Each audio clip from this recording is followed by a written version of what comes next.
páginas eran, yo creo que lograban manejar procesos sofisticados. Otros clientes era, por ejemplo, la Superbancaria, Diners. Todavía se basaban sus sistemas de archivo en archivos indexados. No sé si aquí todos son de sistemas o no, pero para los que no sean de sistemas, pues un archivo indexado pues no tenía como la fortaleza de las bases de datos, aunque sí tenían posibilidad de recuperarse. Resulta que entonces nos toca manejar las elecciones. Y ustedes se pueden imaginar que el programa que cuenta votos para un presidente es lo más trivial del mundo, ¿cierto? Es una cosa que llega mucha información lo más rápido posible. En esa época llegaba ya por teléfono, se recibían en la parte de abajo de la registraduría los boletines de cada uno de los pueblos y las ciudades. Póngale ustedes 1000 municipios, mil reportes, o póngale muy exagerado 1200 reportes, ¿no? De ciudades que hacían 2 veces las cosas, eh, con 6 registros que decían cuántos votos era para cada uno. O sea, el programa era muy trivial, eh, pero yo recuerdo ese día con pánico, por varias razones, porque yo estaba en el 5.º piso de la registraduría, estaba el centro de cómputo, había como una salita en donde estábamos el señor de soporte de hardware y yo, soporte de software. eh, Al frente quedaba la oficina del registrador y estaba como la sala que era Humberto de la Calle, y al frente de la sala estaba eh, como una sala de reuniones en donde estaban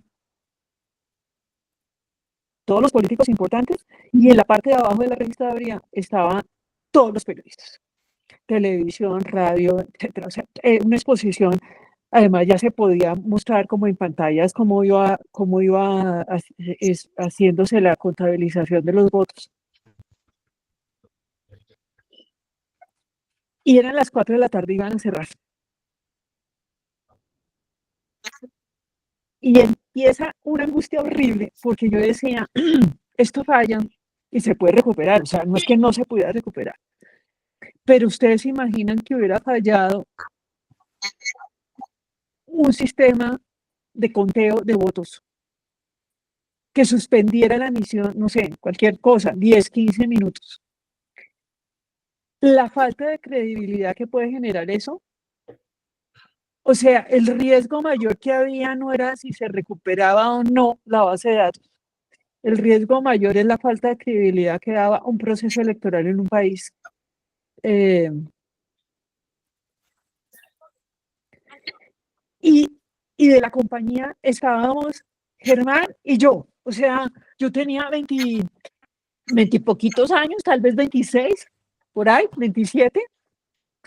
Y yo todo ese tiempo decía, si esta cosa falla, ¿quién maneja la comunicación? Imaginaba a los periodistas hablando conmigo y yo no pudiendo expresar que era, no sé, si había ido a la luz, si había aterrizado el disco, había habido una falla de programación. Terrible. El caso es que Estamos hablando de qué año, elecciones, ¿qué año? Estamos hablando del año 86. El control empezaba a las 4 de la tarde y afortunadamente a las 6 de la tarde Álvaro Gómez le dio el triunfo a Barco. Ya dijo que ya había. ¿Cuál fue mi proceso durante todo el tiempo? Rezar. Yo recé las 2 horas. Rezar, porque es que a ese tema, fíjense que el tema no era ni siquiera complejidad de la programación ni complejidad en nada, sino era, si falla, esto no tiene una solución que se permita contener la reacción ni de los periodistas ni del público en general. Se tira la credibilidad de un país completo. Esa era la responsabilidad que tenía en mi cabeza. Yo no sé por qué nunca se habló de ese tema en las reuniones que tuvimos dentro de la empresa en la que yo trabajaba, ni con el registrador, por lo menos a mí no me llegó esa información. Entonces, todo lo malo, ahí estaba todo lo malo, no se evaluaron los riesgos, se evaluaron de alguna manera que se pudiera reiniciar los sistemas, pero no se evaluó el riesgo mayor, que era un riesgo reputacional infinito. No se definió como una línea de recuperación de las cosas, no se definió un plan de comunicaciones, no se definió un manejo de crisis, no nada. Y entonces lo único que me quedó a mí sobre mi cabeza era, Germán no va a ser capaz de manejar las comunicaciones, si algo pasa me va a tocar a mí, y yo tengo 26 años y nunca me he enfrentado a los medios, nada, o sea, de verdad era como, no te lo puedo creer. Entonces, sí, ese es el peor riesgo manejado en toda mi vida, yo nunca se manejó nada tan mal como eso. Y yo quería empezar así como para decir,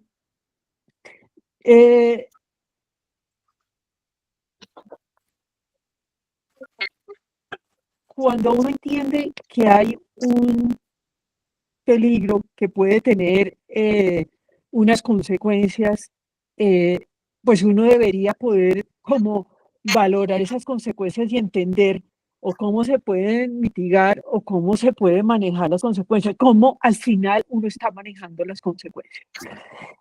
Y después de todo lo que yo he vivido, tanto en el tema de sistemas como el tema empresarial, el tema de juntas, yo creo que manejar la consecuencia es mucho más importante que engalletarse, digamos, haciendo muchas valoraciones del riesgo y obviamente hacer los planes de mitigación es muy importante, pero tener un plan para manejar las consecuencias es lo que uno debería tener presente, siempre. No importa el tipo de riesgo que esté manejando, si es un riesgo técnico, si es un riesgo de salud, si es un riesgo financiero, uno tiene que estar claro que lo que tiene que tener es un plan de contingencia al final o de manejo y sobre todo un manejo de crisis. Por favor, cuando quieran interrumpir o charlar o alimentar esta charla, pues aquí con mucho gusto. Lo interrumpen. Entonces, después de que yo terminé de trabajar en Data General, empecé a trabajar en Unisys. Y en Unisys la cosa tenía otro setup.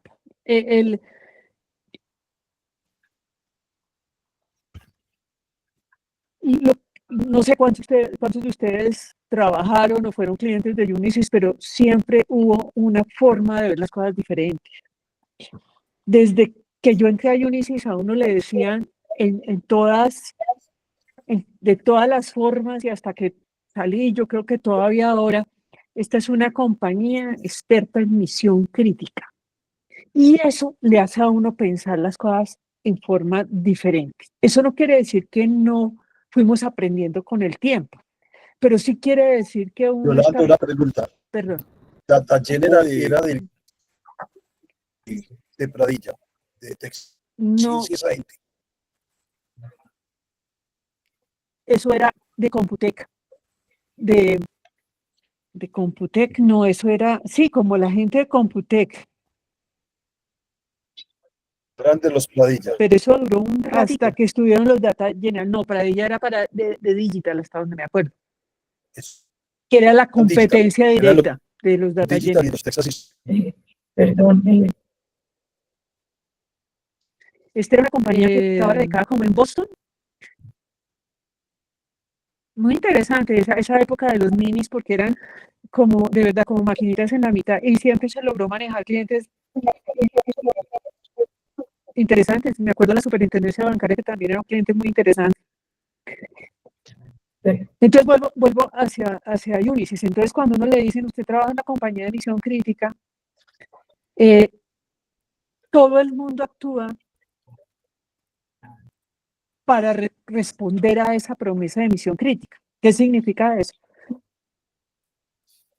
Aquí las cosas, cuando usted falla en una misión crítica, usted va a impactar a millones de personas, literalmente hablando, a millones de personas. Entonces, los clientes que yo tenía en Unisys a través de la vida eran, y yo les decía mucho esto a los niños cuando trabajaban conmigo, es que si usted le falla el programa en el banco que está trabajando, su mamá no puede sacar la plata del mercado.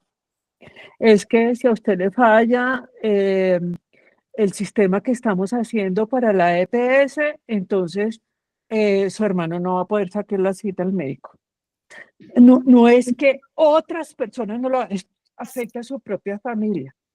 Es que me acuerdo que una vez tuvimos una falla en Comcel y aunque estábamos dentro de los niveles de servicio, a mí me llamó el presidente de Comcel y me decía, es que no entiendes que cada media hora estamos perdiendo 1 millón de llamadas. Sí, señor, sí entiendo, estamos haciendo todo lo posible, pero era como un setup distinto porque cada cosa que hacíamos realmente impactaba a millones de personas. Entonces, cuando uno entra a una compañía con ese principio, uno también encuentra que la gente, los procesos están diseñados para mantener una operación que afecte en la menor medida a todos. Entonces, por eso las máquinas que al principio de los tiempos no, pues se caían, se empezaron a generar redundancias en todo, a todos los niveles. Entonces, no se puede caer la base de datos, no se puede caer la fuente de poder, no se puede caer, qué sé yo, el disco, no se puede. Entonces, todo el hardware se iba, el hardware y el software se iba adaptando para cumplir esa promesa de la misión crítica. Y entonces uno siempre estaba como de alguna manera sintonizado, digamos, con esa idea de que todo lo que hacíamos tenía que responder a una continuidad de operación muy importante. Y entonces había otra cosa que a mí me parecía que tenía Unisys, y es que al cumplir esa promesa tenía también el bolsillo para respaldar la promesa. ¿A qué me refiero? Si algo no funcionaba, de todas maneras era posible generar las medidas para poder responderle al cliente, bien sea trayendo más recursos. No, es que toca traer, no sé, toca traer la máquina y el repuesto, y ese repuesto está en New Orleans, por un avión, y se traía el avión y se respondía al cliente divinamente. Entonces así uno aprende a pensar de forma diferente. Pero fue un aprendizaje. Entonces, digamos que la tecnología ayudó. Yo creo que cada vez hay menos blackouts de tecnología, y cuando hay blackouts de tecnología, como ahorita los riesgos de ciberseguridad, es un enorme perjuicio para todo el mundo. Y fíjense que lo que está pasando en ese tema es que tienen que tener control. O sea, un riesgo de ciberseguridad no es un riesgo, es el riesgo que uno sabe que va a pasar, lo que no sabes cuándo. Eso está clarísimo. Entonces, lo que tienen que tener preparada es cómo levantan la operación lo más rápido posible y cómo manejan la expectativa de los clientes y de los stakeholders que estén lo más rápido posible. Un esquema de comunicación, un manejo de crisis, noticias positivas, tiene que ver mucho con cómo se manejen las expectativas de la gente al final y cómo se levanta la operación técnica. Eso nos va a pasar a todos. Ahora la otra parte de la historia. La otra parte de la historia es que uno va aprendiendo cosas a través del tiempo. Entonces nos metimos en Unisys por mucho tiempo a hacer proyectos de integración de sistemas que tenían más allá que ver del desarrollo de software. Lo que nosotros ofrecíamos era que cuando entregábamos un sistema, todos los componentes del sistema funcionaban, bien sea porque era una integración con cosas que hacía el cliente, una integración con proveedores adicionales o terceros, o cosas que proveía Unisys. Entonces era más complejo que simplemente, no sé, mi hardware y mi software y se los pongo y usted responde que con lo que sea, sino que tenía que involucrar pedazos que ofrecía Unisys y eran muy confiables. Por ejemplo, las máquinas eran súper confiables, con desarrollos que se hacían internamente o con paquetes que teníamos, que tenían que funcionar donde un cliente, y entonces teníamos que encontrar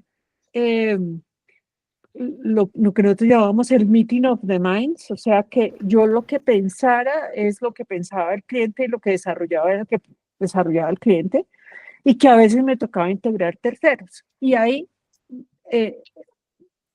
pasaron muchas cosas. Pero en general los riesgos, la materialización de los riesgos que pasaron en esa época fueron principalmente financieros, o sea, se deterioraba el margen de los proyectos. O más que afectar la operación del cliente, se deterioraba el margen de los proyectos. Entonces vamos a pasar por una serie de cositas que aprendimos por el tiempo. Entonces lo primero que aprendimos es, yo no le puedo decir al cliente satisfacción total. Eso lo primero que uno hacía era, y entonces le entrego el sistema satisfacción total. Eso no existe. Esa información, esa forma de tratar de creer que la gente entiende mi satisfacción igual que la suya, eso no se podía hacer. Y nos costó mucho llegar a la conclusión de que tocaba poner unas cosas que se llamaban criterios de aceptación para que la satisfacción total no fuera subjetiva, sino ponerla objetiva. Nos costó que plata. Gracias, Héctor. Gracias, Yolanda. Te quiero hacer una pregunta. ¿Tú qué opinas del voto electrónico? Sabemos que en Colombia está aprobado y gracias a Dios no se ha ejecutado el voto electrónico porque tengo la experiencia, yo fui diplomático en Caracas. En Venezuela, la dictadura siempre cerró las elecciones por los software. Esos software son muy permeables para ser manipulados. Entonces, es la forma como el maurismo hace las elecciones. Gracias a Dios en Colombia tenemos el voto manual, que es un tema de mayor transparencia realmente para que no... hace como 6, 8 años yo vivía en Caracas, cuando era cónsul general, vicecónsul, y hubo un plebiscito. Y el Smartmatic, que era el que estaba manejando toda la digitalización del Consejo Nacional Electoral, el gobierno metió 1 millón de votos, como se dice vulgarmente, chimbos, sin ningún soporte. El representante legal de Smartmatic, que era como decir Unisys en ese momento, se fue para Londres, porque si lo hacía de Caracas lo metían preso. Cuando llega a Londres, dice, mire, hemos encontrado 1 millón de votos ilegales, que los metió alguna ficha de Maduro en el Consejo Nacional Electoral. Esos votos no tienen gusto, y dijo, y pueden haber más votos. Realmente metieron como 2 millones de votos ilegales, chimbos, como se dice. ¿Tú qué opinas del voto electrónico para Colombia, Yolanda? Yo creo que es bueno.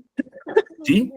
Pero que no la de Venezuela, pero que no imitemos a Venezuela, ¿no? No, yo creo que, pues, que si uno te contabiliza ahí mismo y las actas salen ahí mismo, lo malo de Venezuela es que las actas salieron ahora, lo que pasa es que las actas claramente no las quisieron mostrar, porque no estaban.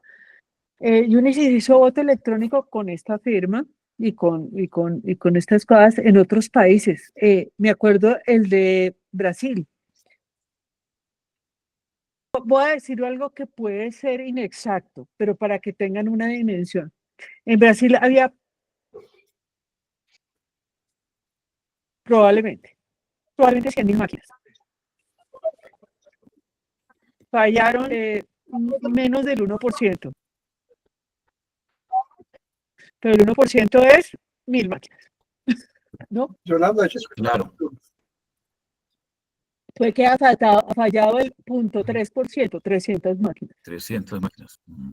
El problema de esa cosa es que fallan 300 máquinas y entonces se tira la credibilidad del proceso. Entonces, cuando uno lo habla en porcentaje, pues está dentro de todos los niveles de servicio, ¿cierto? Además es fiable, o sea, están 300 máquinas de 100.000, entonces, no sé, el 99% está dentro del margen de error que puede tener unas elecciones con votos de, no sé, 50, 60% de la gente. La tendencia no va a cambiar, pero se tira la credibilidad del proceso.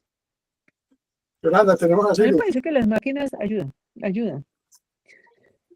Entonces, Ok, gracias, retomemos Yolanda. un poquito lo que les estaba contando. Entonces, Yolanda, tenemos así, de darle la palabra a un otro siglo. sí, dime. Bueno, el tema mío con voto electrónico da hasta para una reunión de estas. Yo me retiré de Vivo en Colombia en el año 2007. Vivo en Colombia, en esa época, Procomp en Brasil era el proveedor de las máquinas de Brasil. Y yo empecé a viajar a ver el tema de voto electrónico a mediados del 94, que Brasil empezó a hacer los pininos, que Brasil empezó primero. Cuando yo me retiré de Vivo en Colombia, a mí me dieron la distribución. Yo pensaba que era lo de Brasil, ¿sí?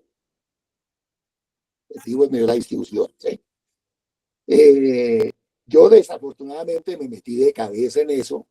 Vivo, como no tenía el tema del voto internet, con este señor que se llama Héctor Duque, que ahí ustedes lo conocen, empezamos a desarrollar voto internet. Y éramos, él allá solo trabajando, había hecho el diseño de la aplicación de voto presencial y de voto no presencial. Y éramos que nosotros copiamos de buena parte lo muy bueno que había hecho y ha hecho Brasil. Y seguimos unos lineamientos que hay en Estados Unidos para hacer voto electrónico. Desafortunadamente, yo me dediqué a 3 países, que fue Ecuador, Perú y Colombia. En Ecuador estuve a nada de hacer un buen piloto, ya con un buen presupuesto. En esa época eran unos $40 millones, ya 2000 años, 2010, 2012. Pero no pudimos, ahí me quedó el software, porque terminamos desarrollando el software que contempla voto internet y voto presencial. En estos días estoy empezando a hacer un ejercicio a ver si alguna empresa continúa, porque si yo no fui capaz a los 60 años, mucho menos voy a ser capaz a los 76, ¿no? Es como para que eso no se pierda el esfuerzo. Estoy tratando de hacer eso, ¿eh? O sea, no cometer los errores que se cometieron en esa época, que no fue haber buscado el burro, ¿sí? Amarrar el burro, ¿sí? Haberle dicho a la rectoría aquí, mire, a usted se lo debo en $1, pero usted es socio, ¿no? Algo así, que cuando lo tuviera, yo pensaba que me rapaban la mano. Entonces, ahí está un software desarrollado con toda la eso de todas maneras, sí, a mí me parece que pues es que se puede hacer una votación en tiempo real, que a nadie le interesa. Sí, aquí estuvimos, hubo 2 leyes, 3. Una ley en el 2001, otra en el 2008 y otra en el 2011. Todas buscando que hubiera voto electrónico. Sí. Este legislador que hubo 8 años realmente no hizo sino tomar el pelo, a él no le interesaba, ¿sí? Recuerden que a él le fue muy mal las primeras elecciones le fue muy mal, y después se dedicó en los otros 4 años a hacerla bien manual, pero a la ley no le paró ninguna atención. Entonces, el tema es complejo. El tema es complejo todo el día. Dijéramos, el mercado está abierto. Sí. Eso sí está igual que hace 20 años. De acuerdo. El sistema de Venezuela me lo conozco, fui a todas las elecciones de allá de la época de Chávez y de antes de Chávez. ¿Sí? Y a todas. Supe cómo hicieron lo de Televicito, estábamos allá. Hubo otro que era gerente de sistemas aquí de la registraduría, que hoy en día es observador, se llama Gustavo Villamil. ¿sí? Él sabe al detalle cómo se hizo la trampa en Venezuela. Y realmente es que a ellos no les interesaba, a los empresarios de Venezuela en esa época no les interesaba sino vender y facturar, pero no les interesaba hacer un sistema robusto en contra del fraude.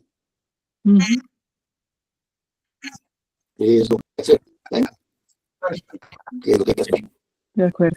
Entonces retomemos un poquito donde íbamos. Entonces ya les conté. Entonces lo primero es los primeros riesgos que tuvimos que manejar en el desarrollo de los proyectos era como tratar de cerrar los alcances, que eran difíciles. Entonces, cuando aprendimos que no era satisfacción total, entonces aprendimos que cuando yo le decía al cliente que tenía que definir el alcance, había que firmar unas especificaciones y también aprender a cómo se cerraban esas especificaciones. El control de los riesgos ahí era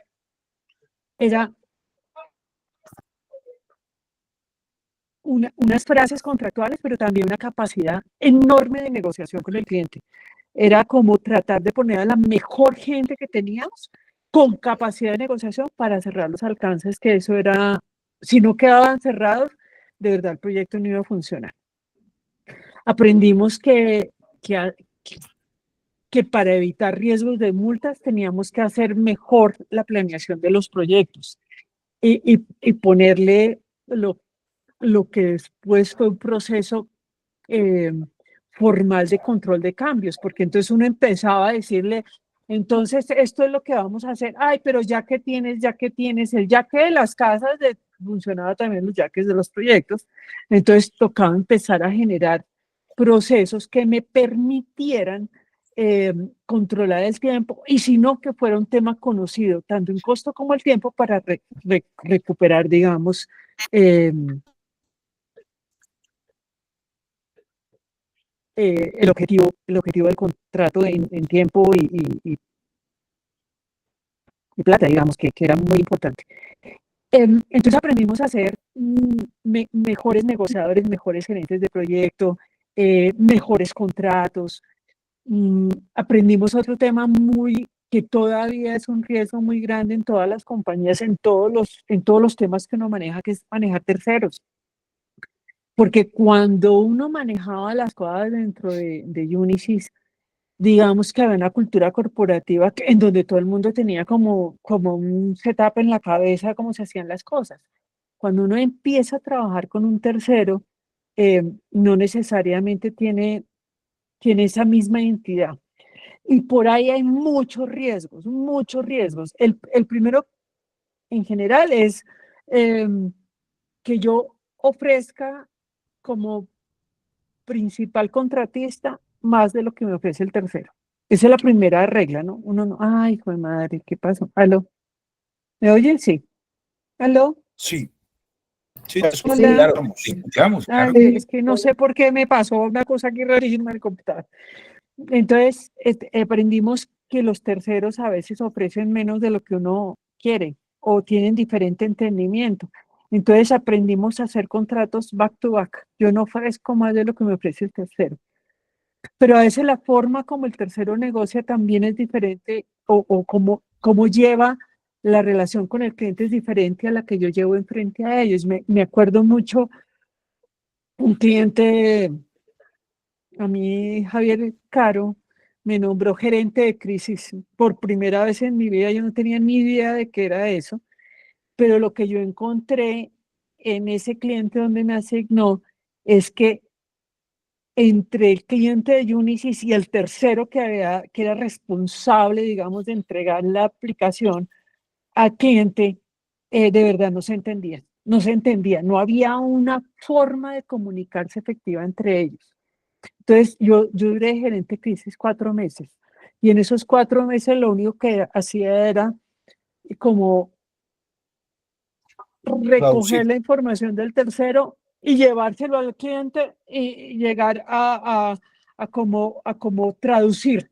No era un tema de lenguaje, digamos, era un tema de expectativas, era un tema de llegar a la solución. Era tan mala la relación que no funcionaba. Es que el tema de las personas entonces empieza a ser un riesgo que uno no lo ve al principio cuando habla de tecnología y resulta que todas las cosas en tecnología tienen que ver con procesos, con personas y con tecnología. Y si uno no tiene las tres coordinadas, muere. Entonces empiezan a aparecer entonces los riesgos de las personas, ¿no? ¿Qué pasa si tengo todo el conocimiento en una sola persona y esa persona se va o se enferma o se muere?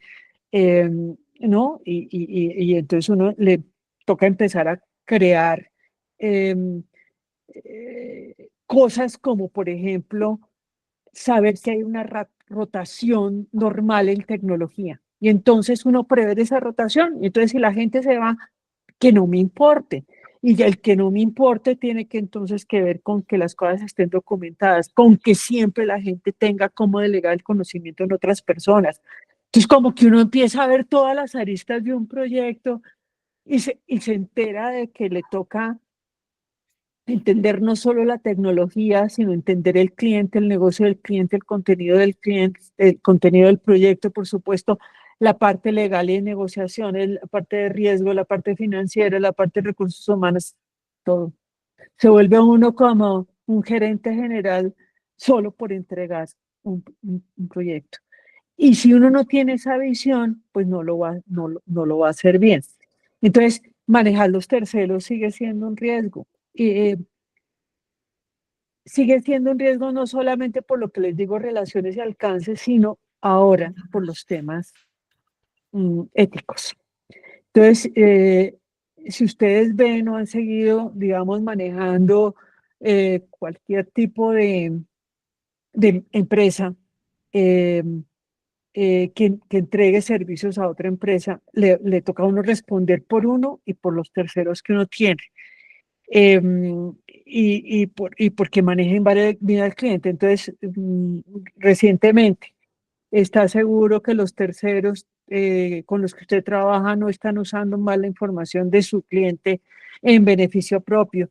¿Está seguro que ellos no hacen lavado de dinero? ¿Está seguro que ellos sí protegen a sus clientes, a sus propios empleados, que sí les pagan las prestaciones como deben ser? Entonces el tercero se vuelve siempre un riesgo que cada vez hay que alinearlo más con la cultura de la empresa que uno maneje. Dentro de los proyectos de sistemas hay una etapa crítica que son las pruebas y nuevamente, entonces, ¿cómo se hace? ¿Cómo se hace? Lo primero que pasa es que cuando le dicen a uno, entonces su sistema tiene que estar libre de errores. Me acuerdo que yo lo único que decía a todos los clientes es lo único que le prometo es que el sistema va a tener fallas. Todo lo contrario. Lo único que le prometo es que el sistema va a fallar. Vamos a tratar de que fallen las cosas que no sean críticas. Entonces vamos a probar las cosas que sean críticas de tal manera que lo demás pueda tener una contingencia. Pero desde generar las expectativas del cliente hasta garantizar que los decks de pruebas que se armen y la forma como se hacen las pruebas y la aceptación se logre. Son los proyectos llave en mano. Todo eso al final, digamos, de la vida, perdóname. Esos eran los Dime. proyectos llave en mano. Que la gente decía proyectos Todos los llave proyectos, llave en mano y sin llave en mano, todo proyecto tendría que tener ese tipo de cosas. Los llave en mano eran más complicados porque llave en mano tenía una interpretación diferente. Cuando uno veía el contrato de Unisys Corporate, llave en mano, era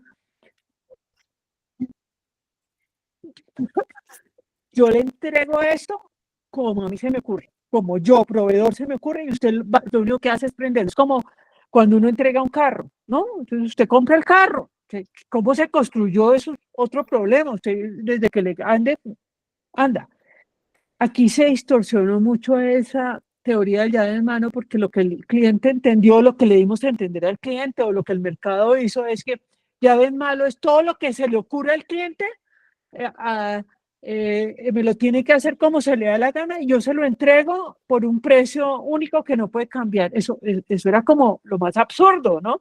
Porque es todo lo que al cliente se le ocurra a un precio fijo de una cosa que yo no sé estimar porque usted no me ha dicho qué es lo que quiere, más o menos. Entonces, pues eso fue, Yolanda, aprendimos a hacer esas cosas en la marcha y todo nos costó plata, pero tengo como el gran orgullo de en todos los años 26 que trabajé en Unicef, yo sí creo que Unicef siempre puso al cliente de primero, siempre. No quiere decir que nosotros no negociáramos, no quiere decir que no cerráramos como los alcances o nos protegiéramos, pero siempre respondimos al cliente, siempre. Y creo que había preguntas. No. Yolanda, una pregunta. Dime. El famoso ya que se está haciendo esto, Sí. para ti es un riesgo o un error de Era un riesgo de proyecto. No, fue un riesgo de proyecto que aprendimos a manejar con controles de cambio. Y el gerente de proyecto tenía que ser firme con los controles de cambio. Igual tenía que ser un negociador. Una de las habilidades más importantes de un project manager es su habilidad de negociación.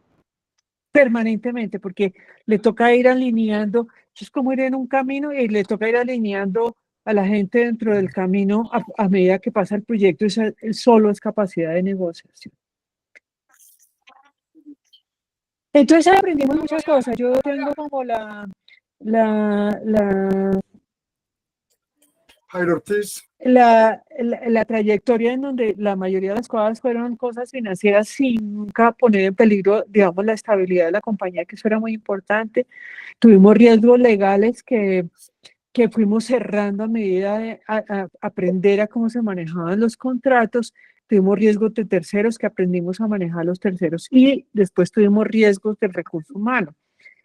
Creo que hicimos unas cosas muy interesantes que aquí las puse como varios ejemplos de cosas muy exitosas. Por ejemplo, durante nuestra vida tuvimos que reemplazar muchos sistemas operando por nuevos sistemas operando.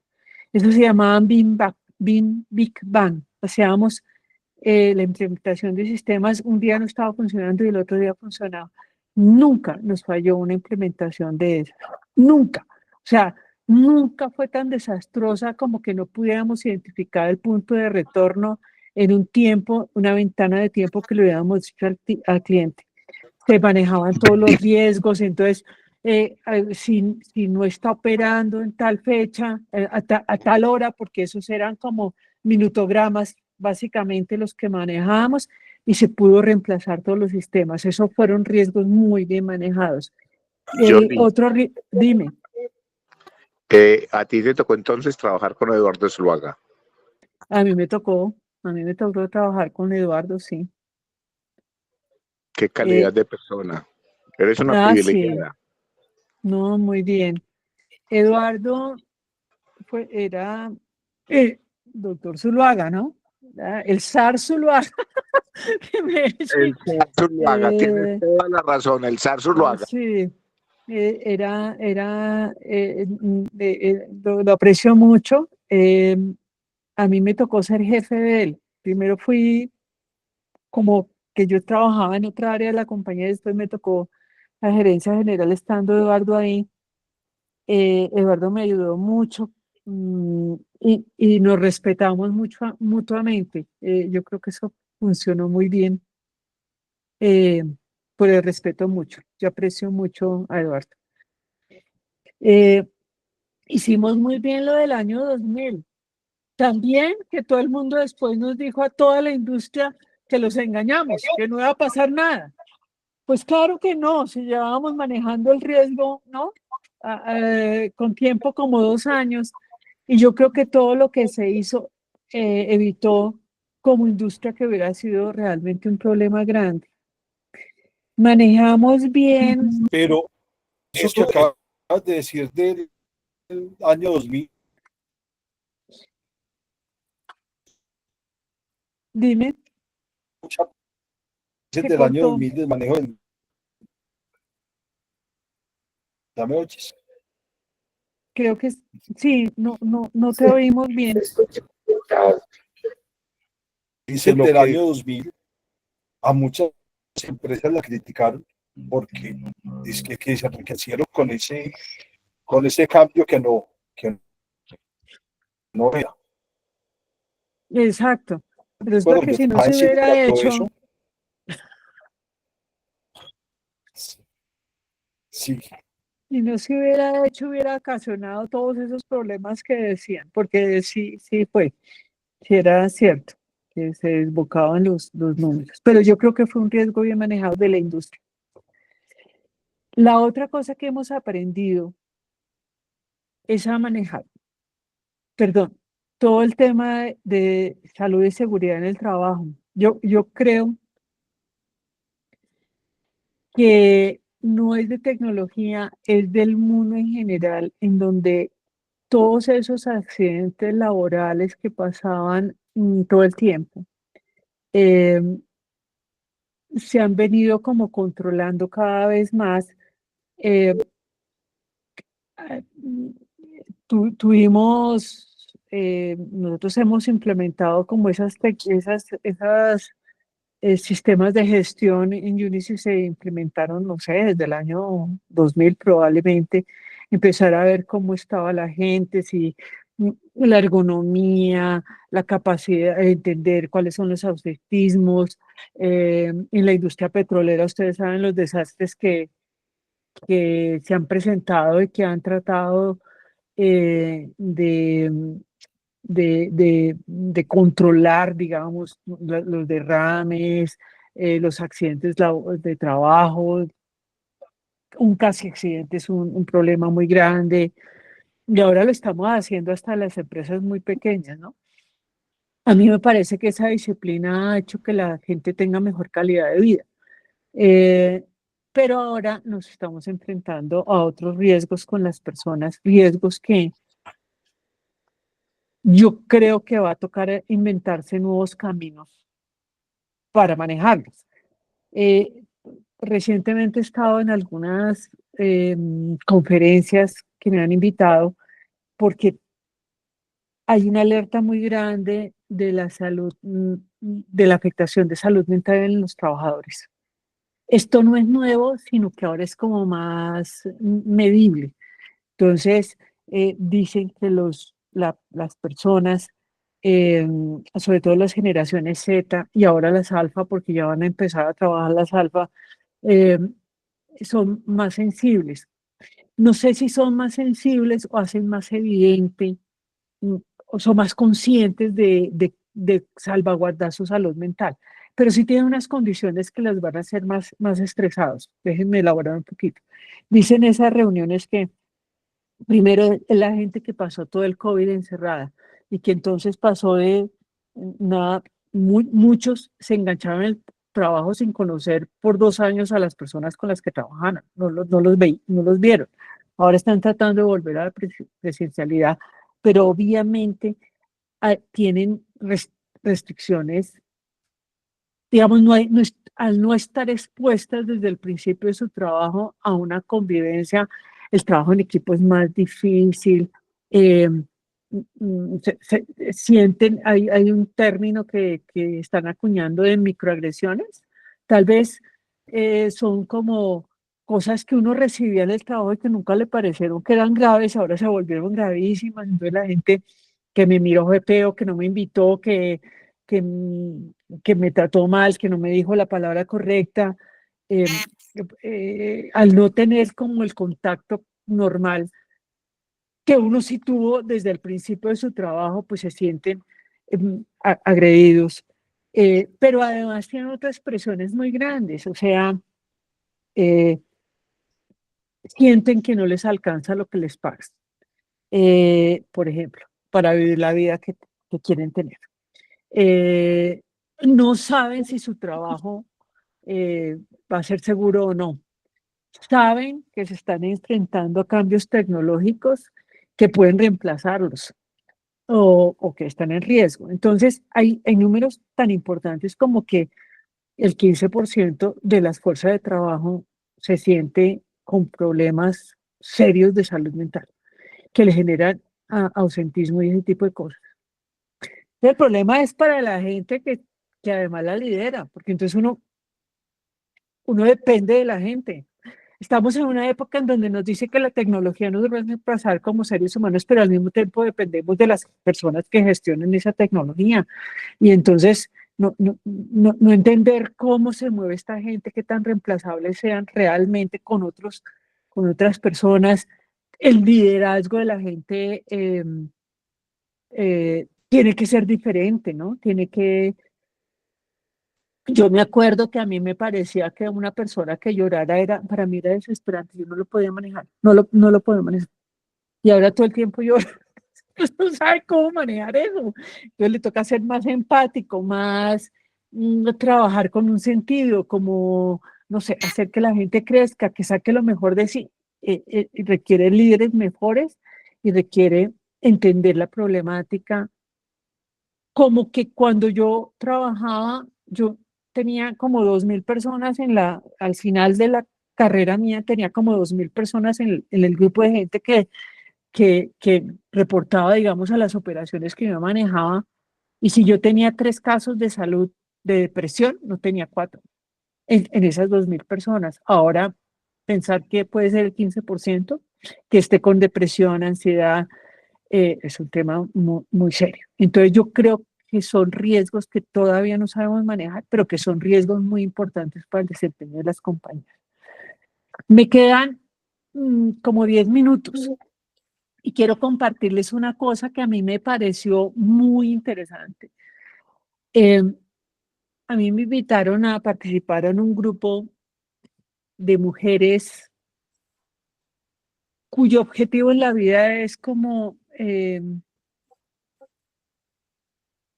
entregar sabiduría. A mí eso me pareció muy bonito. Son mujeres muy líderes en sus ramas y lo único que entregan en ese grupo es sabiduría. Una de ellas es futuróloga. Futuróloga es una persona que se dedica, después de hacer mucho análisis de datos, a formular teorías de lo que va a pasar en el futuro. Ella se llama Ivy Weiner, de pronto la encuentran en Spotify. Este que nos contó la última vez a mí me pareció que es como que todos deberíamos pensar. Ella la llamaron para que nos contara un poquito qué espera como el próximo movimiento del mundo.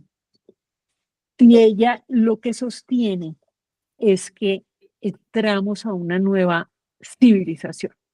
Entonces, cuando hablamos de una nueva civilización, ella como que divide como el mundo en letras. Entonces dice, pongamos que la civilización más antigua es cuando el hombre empezaron a dividir lo que eran hombres, o sea, de homínidos ya se pasaron a seres humanos, ¿no? Y eso puede ser muy, muy antiguo. ¿Están ahí? Sí. Muy, muy antiguo. Digamos, estamos hablando como Sí, te hasta estamos escuchando. 650.000 años. Está la generación gamma. Y entonces ella habla que la generación gamma es cuando empezó el hombre a usar la tecnología, que puede ser algo así como el fuego, ¿no? La primera tecnología es la dominación del fuego, hasta cosas como las letras, digamos, ¿no? La rueda, por ejemplo. Y después viene, y eso va como hasta el año 10.000, más o menos, antes de Cristo. Y después está la generación beta. Y la generación beta, digamos que todavía tenemos generación beta, pero es básicamente ya irnos a comunidades y generar ciudades y generar economías y ese tipo de cosas. Y ahí dice que estamos entrando a la generación alfa. Y esa generación alfa existe porque se están dando 3 condiciones que nunca antes se habían dado en la humanidad, en la historia de la humanidad. La primera es que por primera vez en la vida somos capaces de destruir el planeta como humanidad, ¿no? Lo podemos destruir por el cambio climático, por una guerra, pero lo podemos destruir. Es algo que podemos hacer. Lo segundo que podemos hacer es abandonar el planeta. Eso no está pasando hoy, pero va a pasar en los próximos poquitos años. Porque ya hay compañías ya hay compañías privadas que están haciendo viajes espaciales y ya están hablando de hacer colonias en Marte, en la Luna, ¿no?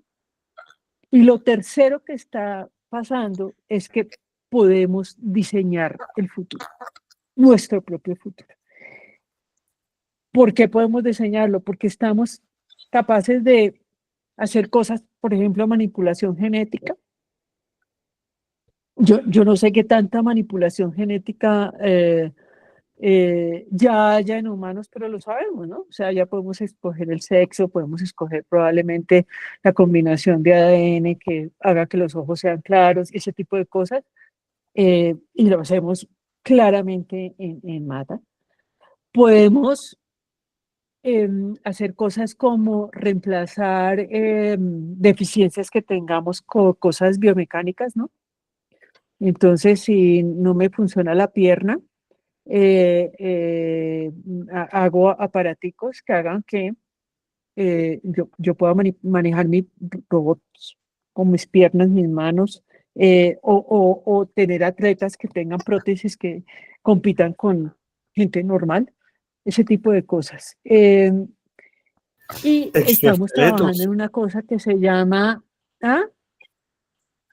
exoesqueletos.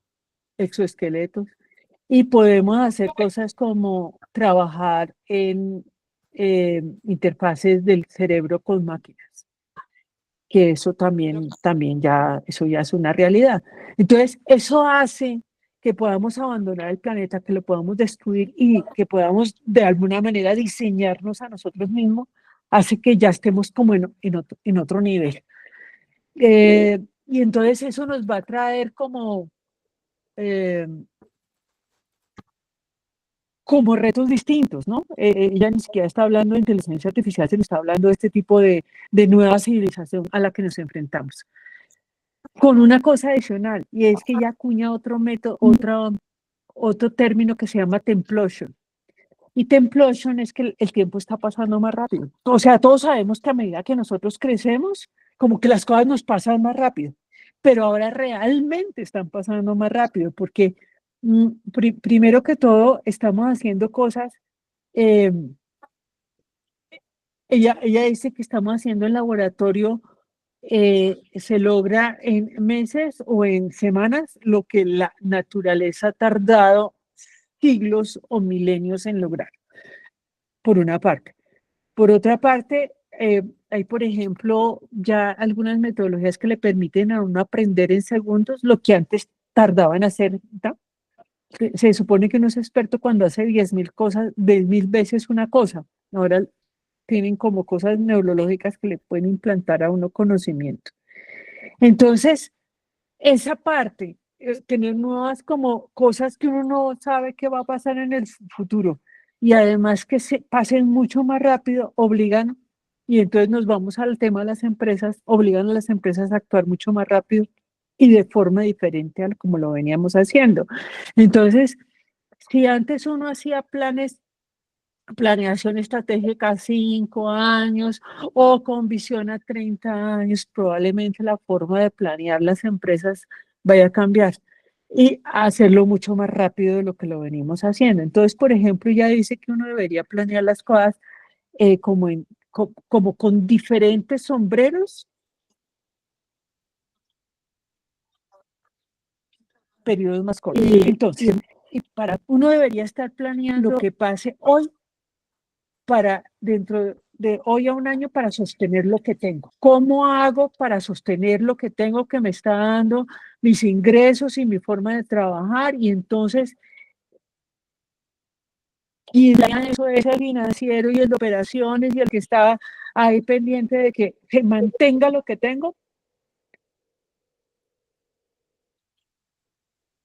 en un horizonte no mayor de 1 o 2 años, porque las cosas van a pasar más rápido. Entre 2 y 5 años yo debería estar planeando es como con la gente pesimista de la empresa. Esto que me está funcionando hoy no me va a funcionar en 2 años. ¿no? Eso es lo que ha pasado, no sé, con BlackBerry, ¿se acuerdan? O de las cosas todo lo que nos ha pasado a nosotros en tecnología, esos minis que ya no existen, los medios de almacenamiento que cada vez son diferentes. Entonces, eso que me tiene hoy en el éxito total, en 3 años no existe. ¿Qué voy a hacer? ¿No? Entonces, la visión de esas personas que hacen esa planeación es, va a desaparecer lo que me esté sosteniendo, entonces, ¿qué tengo que hacer? Y finalmente, unas personas que planeen ya no a 30 años, probablemente en 30 años todo sea diferente, pero que empiecen a ver escenarios de lo que puede pasar a 5 o 7 años y lo que toca tener ese tipo de gente que son futurólogos. Obviamente, si no puedo planear, imagínense cómo estimo los riesgos. Dificilísimo. Pero como siempre, lo que toca tener es como escenarios y siempre tener como les decía yo al principio, si uno bien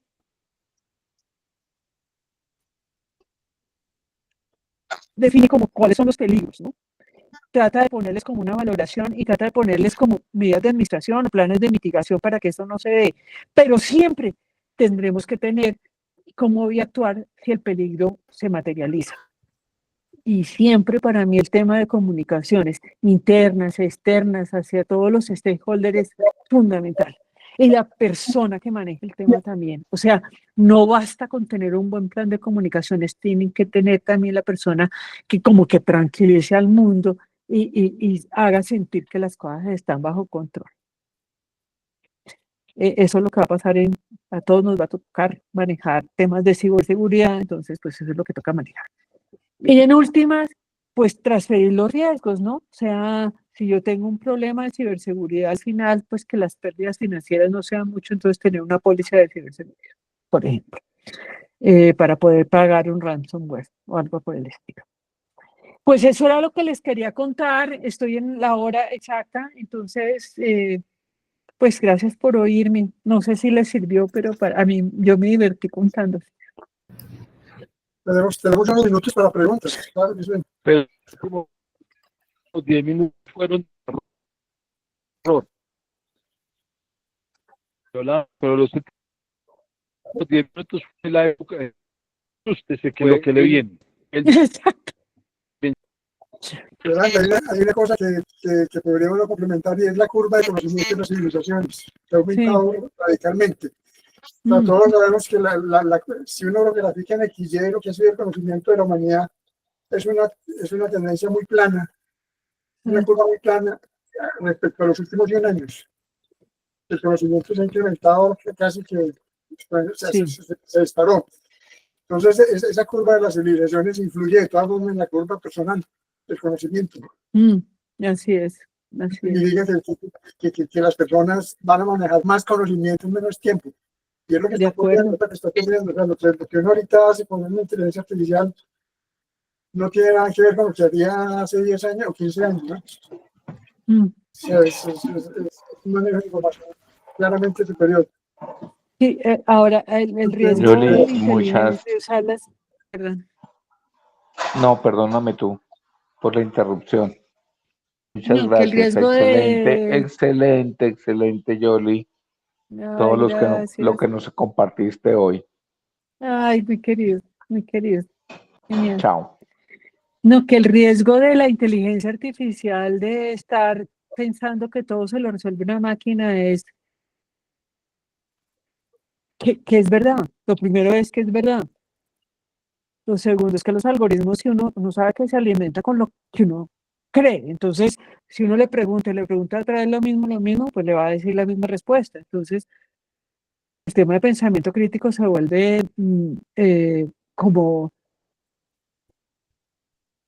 fundamental para estas generaciones nuevas, para nosotros tampoco perder el punto de vista, y eso no se logra si uno no consulta varias fuentes.